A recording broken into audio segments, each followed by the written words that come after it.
श्री वामन पुराण 14वां अध्याय दशांग धर्म, आश्रम धर्म और सदाचार स्वरूप का वर्णन। ऋषिगण बोले, राक्षस श्रेष्ठ अहिंसा, सत्य, असत्य, चोरी न करना, दान, क्षमा, दम, इंद्रिय निग्रह, शम, अकारपन्य, शौच एवं तप, धर्म के ये 10 अंग सभी वर्णों के लिए उपदिष्ट हैं। ब्राह्मणों के लिए तो 4 आश्रमों का भी विधान विहित किया गया है। सुकेशी बोला, तपोधनो, ब्राह्मणों के लिए विहित चारों आश्रमों के नियम आदि को आप लोग विस्तार से कहें। मुझे उसे सुनते हुए तृप्ति नहीं हो रही है, मैं और भी सुनना चाहता हूँ। ऋषिगण बोले, सुकेशी, ब्रह्मचारी ब्राह्मण भली भांति उपनयन संस्कार कराकर गुरु के गृह पर निवास करे। वहां के जो कर्तव्य हैं उन्हें बताया जा रहा है, तुम उन्हें सुनो। उनके कर्तव्य हैं स्वाध्याय, दैनिक हवन, स्नान, भिक्षा मांगना और उसे गुरु को निवेदित करके तथा उनसे आज्ञा प्राप्त कर भोजन करना, गुरु के कार्य हेतु उदित रहना, सम्यक रूप से गुरु में भक्ति रखना, उनके बुलाने पर तत्पर एवं एकाग्रचित होकर पढ़ना, ये ब्राह्मण ब्रह्मचारी के धर्म है। गुरु के मुख से 1, 2 या सभी वेदों का अध्ययन कर गुरु को धन तथा दक्षिणा दे करके उनसे आज्ञा प्राप्त कर गृहस्थ आश्रम में जाने का इच्छुक शिष्य गृहस्थ आश्रम में प्रवेश करे अथवा अपनी इच्छा के अनुसार वानप्रस्थ या सन्यास का अवलंबन करे, अथवा ब्राह्मण ब्रह्मचारी वहीं गुरु के घर में ब्रह्मचर्य की निष्ठा प्राप्त करे, अर्थात जीवन पर्यंत ब्रह्मचारी रहे। गुरु के अभाव में उनके पुत्र एवं पुत्र न हो तो उनके शिष्य के समीप निवास करे। राक्षस सुकेशी अभिमान रहित तथा शुश्रूषा करते हुए ब्रह्मचार्य आश्रम में रहे। इस प्रकार अनुष्ठान करने वाला द्विज मृत्यु को जीत लेता है। ये निशाचर वहां की अवधि समाप्त कर ब्रह्मचारी द्विज गृहस्थ आश्रम की कामना से अपने गोत्र से भिन्न गोत्र के ऋषि वाले कुल में उत्पन्न कन्या से विवाह करे। सदाचार में रत द्विज अपने नियत कर्म द्वारा धनोपार्जन कर पितरों, देवों एवं अतिथियों को अपनी भक्ति से अच्छी तरह तृप्त करे। ब्रह्मचारी ब्राह्मण के नियमों को सुनने के बाद सुकेशी ने कहा, श्रेष्ठ व्रत वाले ऋषियों, आप लोगों ने मुझसे इसके पूर्व सदाचार का वर्णन किया है। सदाचार का लक्षण क्या है, अब मैं उसे सुनना चाहता हूँ। कृपया मुझसे अब उसका वर्णन करें। ऋषियों ने कहा, राक्षस, हम लोगों ने तुमसे श्रद्धा पूर्वक जिस सदाचार का वर्णन किया है उसका अब लक्षण बताते हैं, तुम उसे सुनो। गृहस्थ को आचार का सदा पालन करना चाहिए। आचारहीन व्यक्ति का इस लोक और परलोक में कल्याण नहीं होता है। सदाचार का उल्लंघन कर लोक व्यवहार तथा शास्त्र व्यवहार करने वाले पुरुष के यज्ञ, दान एवं तप कल्याण कर नहीं होते। दुराचार पुरुष इस लोक तथा परलोक में सुख नहीं पाता, अतः आचार पालन में सदा तत्पर रहना चाहिए। आचार दुर्लक्षणों को नष्ट कर देता है। राक्षस, हम उस पृष्ठ सदाचार का स्वरूप कहते हैं। यदि तुम कल्याण चाहते हो तो एकाग्रचित होकर उसे सुनो। सुकेशी, सदाचार का मूल धर्म है, धन इसकी शाखा है, काम मनोरथ इसका पुण्य है एवं मोक्ष इसका फल है।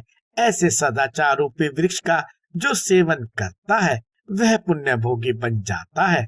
मनुष्य को ब्रह्म मुहूर्त में उठकर सर्वप्रथम श्रेष्ठ देवों एवं महेशों का स्मरण करना चाहिए तथा देवादिदेव महादेव द्वारा कथित प्रभातकालीन मंगल स्रोत का पाठ करना चाहिए। सुकेशी ने पूछा, ऋषियों, महादेव शंकर ने कौन सा सुप्रभात कहा है कि जिसका प्रातः काल पाठ करने से मनुष्य पाप बंधन से मुक्त हो जाता है? ऋषिगण बोले, राक्षस श्रेष्ठ, महादेव जी द्वारा वर्णित सुप्रभात स्रोत को सुनो। इसको सुनने, स्मरण करने और पढ़ने से मनुष्य सभी पापों से मुक्त हो जाता है।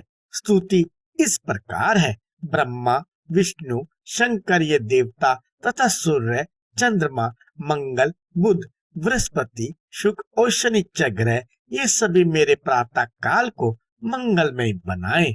भृगु, वशिष्ठ, क्रतु, अंगिरा, मनु, पुलस, पुलह, गौतम, रभ्य, मरीच, च्यवन तथा ऋभु, ये सभी ऋषि मेरे प्रातः काल को मंगलमय बनाए।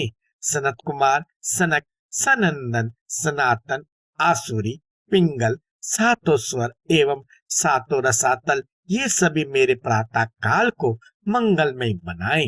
गंध गुण वाली पृथ्वी, रस गुण वाला जल, स्पर्श गुण वाली वायु, तमोगुण वाली अग्नि, शब्द गुण वाला आकाश एवं वह तत्व, ये सभी मेरे प्रातः काल को मंगलमय बनाए।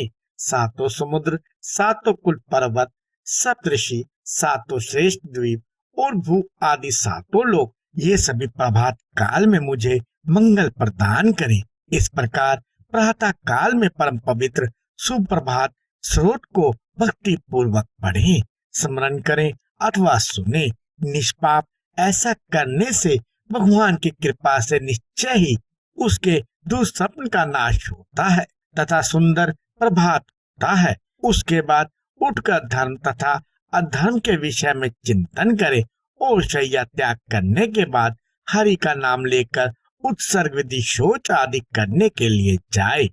मल त्याग, देवता, गो, ब्राह्मण और अग्नि के मार्ग, राजपथ, सड़क और चौराहे पर, गौशाला में तथा पूर्व या पश्चिम दिशा की ओर मुख करके ना करे। मल त्याग के बाद फिर शुद्धि के लिए मिट्टी ग्रहण करे और मल द्वार में 3 बार, बाएं हाथ में 7 बार और दोनों हाथों में 10 बार एवं लिंग में 1 बार मिट्टी लगाएं।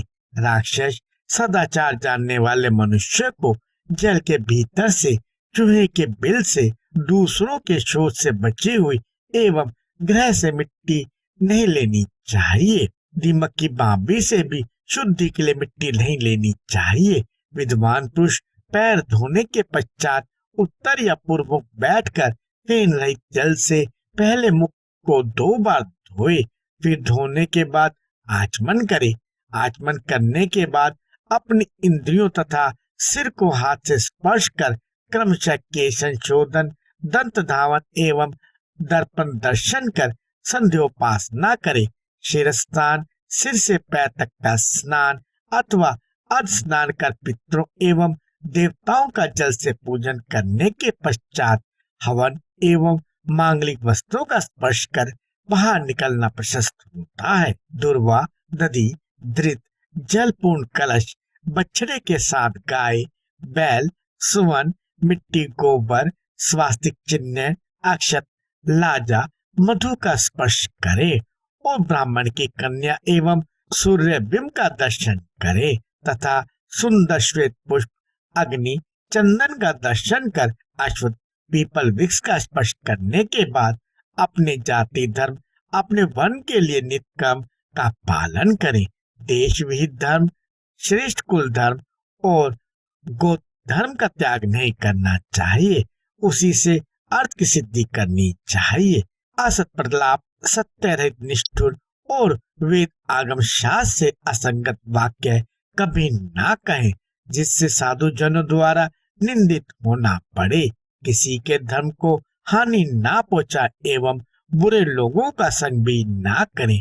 वीर, संध्या एवं दिन के समय रति नहीं करनी चाहिए। सभी योनियों की पर स्त्रियों में, ग्रहहीन पृथ्वी पर, रजस्वला स्त्री में तथा जल में सुरत व्यापार वर्जित है। गृहस्थ को व्यर्थ ब्राह्मण, व्यर्थ दान, व्यर्थ पशुवध तथा व्यर्थ दार परिग्रह नहीं करना चाहिए।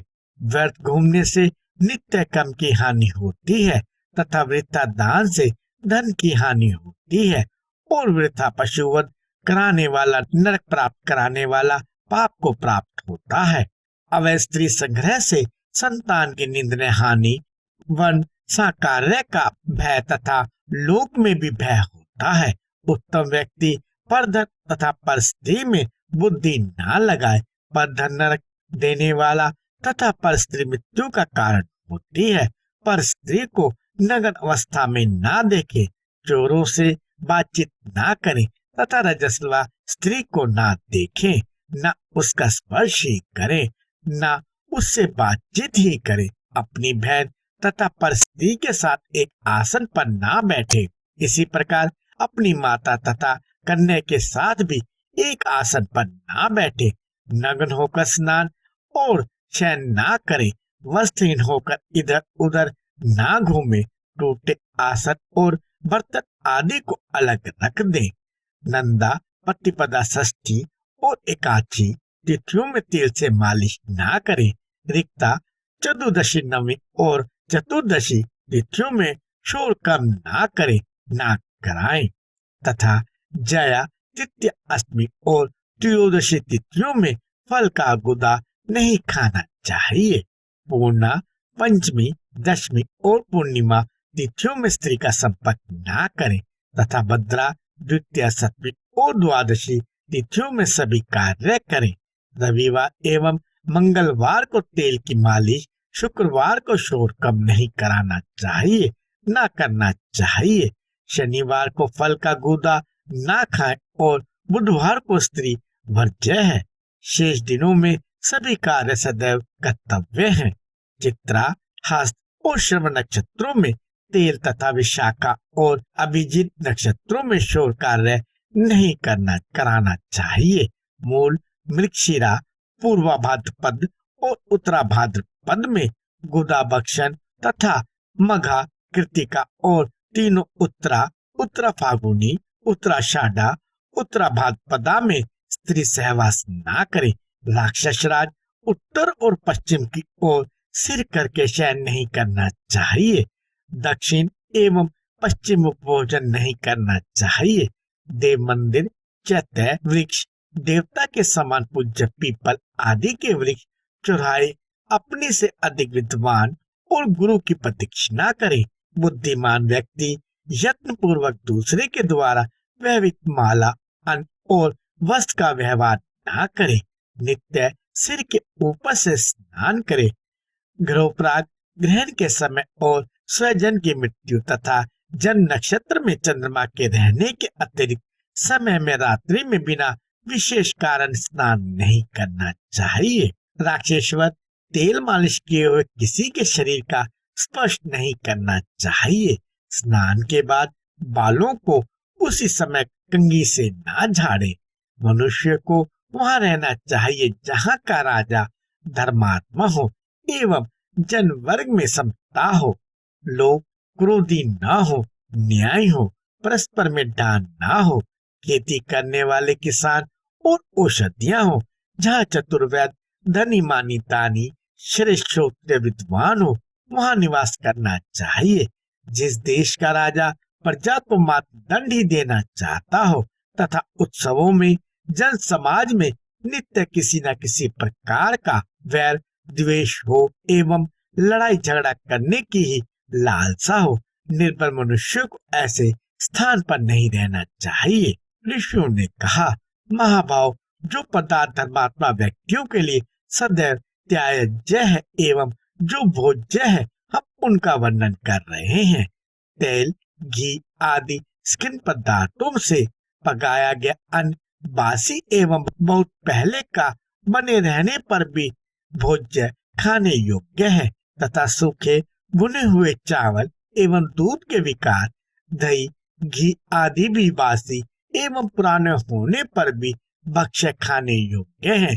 इसी प्रकार मनु ने चने, अरहर, मसूर आदि के भुने तले हुए दाल को भी अधिक काल तक भोजन के योग्य बतलाया है। यहाँ से आगे अब दिव्य शुद्धि बतलाते हैं। मणि, रत्न, प्रवाल, मूंगा, मोती, पत्थर और लकड़ी के बने बर्तन, तृण, मूल और औषधियां, सूप, दाल, धान्य, मृगचम, सिले हुए वस्त्र एवं वृक्षों के सभी छालों की शुद्धि जल से होती है। तैल, धृत आदि से मलिन वस्त्रों की शुद्धि उष्ण जल तथा तिल, कल्क, खली से एवं कपास के वस्त्रों की शुद्धि भस्म से, पत्थर, कोयले आदि की राख से होती है। हाथी के दांत, हड्डी और सींग से बनी वस्तुओं की शुद्धि तराशने से, खरादने से होती है। मिट्टी के बर्तन पुनः आग में जलाने से शुद्ध होते हैं। भिक्षान, कारीगरों का हाथ, विक्रय वस्तु, स्त्री मुख, अज्ञात वस्तु, ग्राम के मध्य मार्ग या चौराहे से लाई जाने वाली तथा नौकरों द्वारा निर्मित वस्तुएं पवित्र मानी गई हैं। वचन द्वारा प्रशंसित पुराना अनेकानेक जनों से होती हुई लाई जाने वाली छोटी वस्तुएं बालकों और वृद्धों द्वारा किया गया कर्म तथा शिशु का मुख शुद्ध होता है।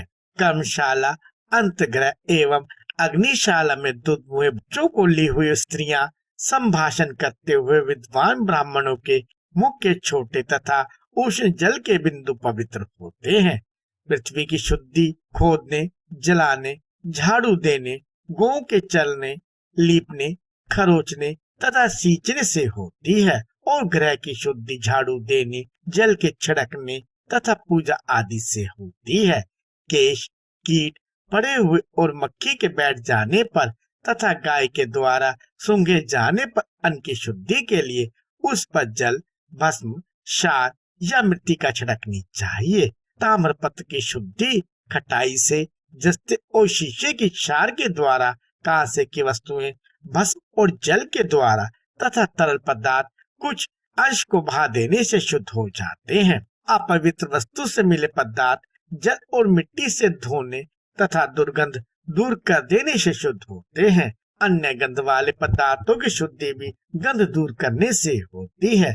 माता के स्तन को प्रसून कराने होने में बछड़ा, वृक्ष से फल गिराने में पक्षी, बोझा ढोने में गधा और शिकार पकड़ने में कुत्ता शुद्ध माना गया है। मार्ग के कीचड़ और जल नाव तथा रास्ते की घास, तृण एवं पके हुए ईंटों के समूह वायु के द्वारा ही शुद्ध हो जाते हैं। यदि एक द्रोण 250 से अधिक पके अन्न के अपवित्र वस्तु से संपर्क हो जाए तो उसके ऊपर का अंश निकालकर फेंक देना एवं शेष पर जल छिड़क देना चाहिए। इससे उसकी शुद्धि हो जाती है। अज्ञात रूप से दूषित अन्न खा लेने पर 3 रात्रि तक उपवास करने से शुद्धि हो जाने का विधान है, किंतु जानबूझकर दूषित अन्न खाने पर शुद्धि नहीं हो सकती। रजस्वला स्त्री, कुत्ता, नग्न दिगंबर साधु, प्रसुप्ता स्त्री, चांडाल और शववाहकों का स्पर्श हो जाने पर अपवित्र वस्तु को पवित्र होने के लिए स्नान करना चाहिए। मज्जा युक्त हड्डी के छू जाने पर वस्त्र से स्नान करना चाहिए, किंतु सूखी हड्डी का स्पर्श होने पर आचमन करने, गोस्पर्श तथा सूर्य दर्शन करने मात्र से ही शुद्धि हो जाती है। विष्ठा, रक्त, थूक और उपटन का उल्लंघन नहीं करना चाहिए। झूठे पदार्थ, विष्ठा, मूत्र एवं पैर धोने के जल को घर से बाहर फेंक देना चाहिए। दूसरे के द्वारा निर्मित बावली आदि में मिट्टी के 5 टुकड़ों के निकाले बिना स्नान नहीं करना चाहिए। मुख्यतः देव निर्मित झीलों में, ताल तलैयों और नदियों में स्नान करना चाहिए। बुद्धिमान पुरुष बाग बगीचों में आसमय में कभी ना ठहरे। लोगों से द्वेष रखने वाले व्यक्ति तथा पति पुत्र से रहित स्त्री से वार्तालाप नहीं करना चाहिए। देवता, पितरों, भले शास्त्रों, पुराण, धर्मशास्त्र, रामायण आदि यज्ञ एवं वेद आदि के निंदकों का स्पर्श और उनके साथ वार्तालाप करने पर मनुष्य अपवित्र हो जाता है। वह सूर्य दर्शन करने पर शुद्ध होता है। उसकी शुद्धि भगवान सूर्य के समक्ष उपस्थान करके अपने किए हुए स्पर्श और वार्तालाप कर्म के त्याग तथा पश्चाताप करने से होती है। सूतिक, नपुंसक, बिलाव, चूहा, कुत्ते, मुर्गे, पतित, नग्नधर्मी, इनके लक्षण आगे बताए जाएंगे। समाज से बहिष्कृत और जो चांडाल आदि अधम प्राणी हैं, उनके यहाँ भोजन नहीं करना चाहिए। सुकेशी बोला, ऋषियों, आप लोगों ने जिन सूतिक आदि का अन्न अभक्ष्य कहा है, मैं उनके लक्षण विस्तार से सुनना चाहता हूँ। ऋषियों ने कहा, सुकेशी, अन्य ब्राह्मण के साथ ब्राह्मणी के व्यभिचार होने पर उन दोनों को ही सूतिक कहा जाता है। उन दोनों का अन्न निंदित है। उचित समय पर हवन, स्नान और दान न करने वाला तथा पितरों एवं देवताओं की पूजा से रहित व्यक्ति को ही यहाँ षड या नपुंसक कहा गया है। दम्भ के लिए जप, तप और यज्ञ करने वाले तथा परलोक कार्यार्थ उद्योग न करने वाले व्यक्ति को या मार्जन या बिलाव कहा गया है। ऐश्वर्य रहते हुए भोग, दान एवं हवन न करने वालों को आंखों चूहा कहते हैं। उसका अन्न खाने पर मनुष्य कृच्छवत करने से शुद्ध होता है। दूसरों का मन भेदन करते हुए बातचीत करने वाले तथा दूसरों के गुणों से द्वेष करने वालों को श्वान या कुत्ता कहा गया है। सभा में आगत व्यक्तियों में जो सभ्य व्यक्ति पक्षपात करता है उसे देवताओं ने कुकुट मुर्गा कहा है। उसका भी अन्न निंदित है। विपत्ति काल के अतिरिक्त अन्य समय में अपना धर्म छोड़कर दूसरे का धर्म ग्रहण करने वाले को विद्वानों ने पतित कहा है। देव त्यागी, पितृ त्यागी, गुरु भक्ति से मुमुक्त तथा गो, ब्राह्मण एवं स्त्री की हत्या करने वाले को अपविद कहा जाता है। जिनके कुल में वेद, शास्त्र एवं व्रत नहीं है उन्हें सज्जन लोग नग्न कहते हैं। उनका अन्न निंदित है। आशा रखने वालों को न देने वाला, दाता को मना करने वाला तथा शरणागत का परित्याग करने वाला अधम मनुष्य चंडाल कहा जाता है। बांधवों, साधुओं एवं ब्राह्मणों से त्यागा गया तथा कुंड पति के जीवित रहने पर पुरुष से उत्पन्न पुत्र के यहाँ अन्न खाने वालों को चंद्रायनवत करना चाहिए। नित्य और नियमित कर्म न करने वाले व्यक्ति का अन्न खाने पर मनुष्य 3 रात तक उपवास करने से शुद्ध होता है। गणक, ज्योतिषी, निषाद, मल्ला, वेश्या, वैद तथा कृपन का अन्न खाने पर भी मनुष्य 3 दिन उपवास करने पर शुद्ध होता है। घर में जन्म या मृत्यु होने पर नित्य कर्म रुक जाते हैं, किंतु नियमित कर्म कभी बंद नहीं करना चाहिए। भगवान भृगु ने कहा है कि पुत्र उत्पन्न होने पर पिता के लिए तथा मरण में सभी बंधुओं के लिए वस्त्र के साथ स्नान करना चाहिए। ग्राम के बाहर शवदाह करना चाहिए। शवदाह करने के बाद सगोत्र लोग प्रेत के उद्देश्य से जलदान, तिलांजलि करें और पहले दिन या चौथे अथवा तीसरे दिन अस्थि चयन करें। अस्थि चयन के बाद अंग स्पर्श का विधान है। शुद्ध होकर शोधकों, 14 पीढ़ी के अंतर्गत के लोगों एवं सब पिंड जो 7 पीढ़ियों के अंदर के लोगों को और क्रिया मरने के बाद की जाने वाली विहित क्रिया करनी चाहिए। हे वीर, विष, बंधन, शास्त्र, जल, अग्नि और गिरने से मृत्यु होने पर तथा बालक, परिवाजक, सन्यासी की एवं किसी व्यक्ति की दूर देश में मृत्यु होने पर तत्काल शुद्धि हो जाती है। वह शुद्धि भी 4 प्रकार की कही गई है। गर्भस्राव में भी शीघ्र ही शुद्धि होती है। अन्य अशौच पूरे समय पर ही दूर होते हैं। वह सदा शौच ब्राह्मणों का 1 अहोरात्र का, क्षत्रियों का 3 दिनों का, वैश्यों का 6 दिनों का एवं शूद्रों का 12 दिनों का होता है। सभी वर्णों के लोग ब्राह्मण, क्षत्रिय, वैश्य और शूद्र क्रमशः 10, 12, 15 दिन एवं 1 मास के अंतर पर अपनी अपनी क्रियाएं करें। प्रेत के उद्देश्य से विधि के अनुसार एकोदश श्राद्ध करना चाहिए। मरने के 1 वर्ष बीत जाने पर मनुष्य को संपिंडीकरण श्राद्ध करना चाहिए। उसके बाद प्रेत के पितर हो जाने पर अमावस्या और पूर्णिमा तिथि के दिन वेद विहित विधि से उनका तर्पण करना चाहिए। राक्षस पिता के उद्देश्य से एवं भूमि दान आदि करे जिससे पितृगण इसके ऊपर प्रसन्न हो जाएं। व्यक्ति की जीवित अवस्था में घर में जो जो पदार्थ उसको अत्यंत अभिलक्षित एवं प्रिय रहा हो उसकी अक्षयता की कामना करते हुए गुणवान पात्र को दान देना चाहिए। सदा त्रयी अर्थात ऋग, यजु और सामवेद का अध्ययन करना चाहिए। विद्वान बनना चाहिए। धर्म पूर्वक धनार्जन एवं यथाशक्ति यज्ञ करना चाहिए। राक्षस मनुष्य को जिस कार्य के करने से कर्ता की आत्मा निंदित ना हो एवं जो कार्य बड़े लोगों से छिपाने योग्य ना हो ऐसा कार्य निशंक आसक्ति रहित होकर करना चाहिए।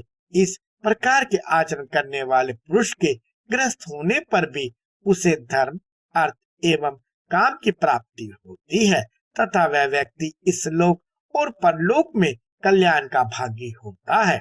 ऋषियों ने सुकेशी से कहा, सुकेशी, अब तक हमने संक्षेप से उत्तम गृहस्थ आश्रम का वर्णन किया है।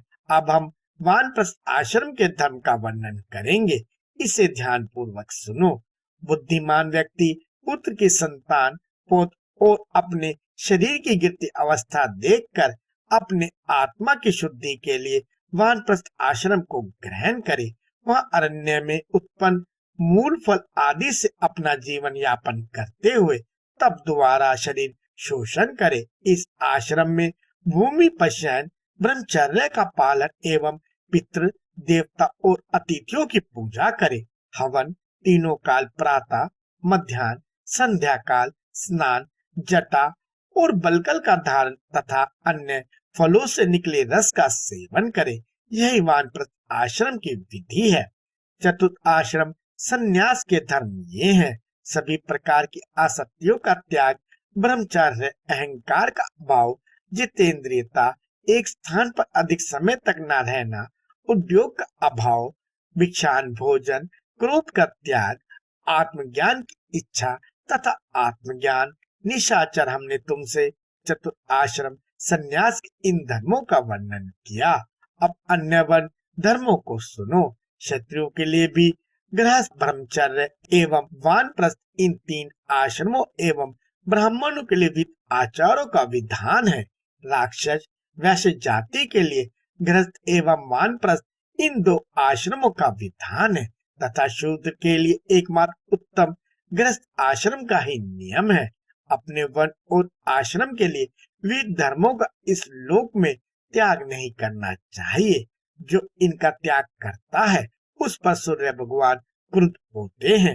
निशाचर भगवान भास्कर क्रुद्ध होकर उस मनुष्य की रोग वृद्धि एवं उसके कुल का नाश करने के लिए प्रयत्न करते हैं।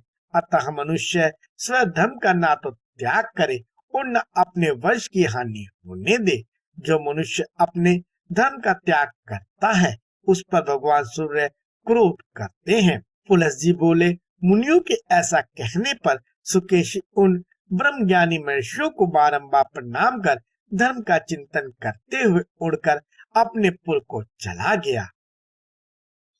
इस प्रकार श्री वामन पुराण में 14वां अध्याय समाप्त हुआ।